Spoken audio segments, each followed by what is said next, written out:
ஆ sir sir sir இங்க திரும்புங்க sir. இது பார்த்ததுல இருந்து ஃபுல்லா ட்ரெண்டிங் போய் இது பண்ணும்போது என்ன சார் யோசிச்சுட்டு இருந்தீங்க? என்ன சார் யோசிச்சீங்க? ப்ளீஸ் சொல்லுங்க சார். என்ன இவ்வளோ வெட்கப்படுறீங்க சார்? இல்லை வெட்கப்படலை. ஒரு ஆக்சுவலாக நிறைய ஆக்டர்ஸ் கிட்ட இருக்கும். அருண் விஜய் கூட ஒத்துக்குவார் நான் சொல்கிறது. சம்டைம்ஸ் என்ன ஆகுன்னா, யாராவது நம்ம கூட பேசிகிட்டே இருப்பாங்க, இல்லை இன்ஸ்பைரிங்காக ஒரு மியூசிக் கேட்போம், இல்லை ஏதாவது ஒரு பாட்டு கேட்போம். அப்படி கேட்கும்போது ஆக்டர்ஸ்குள்ளே ஒரு விஷயம் இருக்கும்.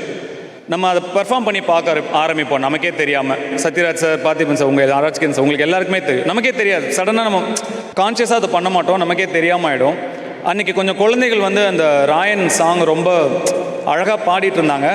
நான் ஒரு செகண்ட் நம்ம எங்கே இருக்கோம், என்ன பண்ணுறோம் அதெல்லாம் மறந்துட்டு நான் கொஞ்சம் அந்த ராயன் கேரக்டர் பண்ண ஹோம்ஒர்க் அந்த மாதிரி கொஞ்சம் எனக்கே தெரியாமல் கொஞ்சம் அந்த காட் கேரிட் அவே. யூஸ்வலாக இது என் கூட ரொம்ப நெருக்கமாக இருக்கிறவங்களுக்கு தெரியும். என்னடா அவன் பைத்தியமாய் நம்ம ஒன்று பேசுகிறோம், ஏதோ தனியாக ஏதோ பண்ணிகிட்டு இருக்கான்னு அவங்க நினைப்பாங்க. வெளியே காட்டிக்க மாட்டோம், அவாய்ட் பண்ணிவிடுவோம். இது நம்மளை மீறி என்னோட கண்ட்ரோல் இல்லாமல் வந்தது. அது கொஞ்சம் எம்பாரசிங்காக தான் இருக்குது. இல்லை சார், அழகாக தான் இருந்தது.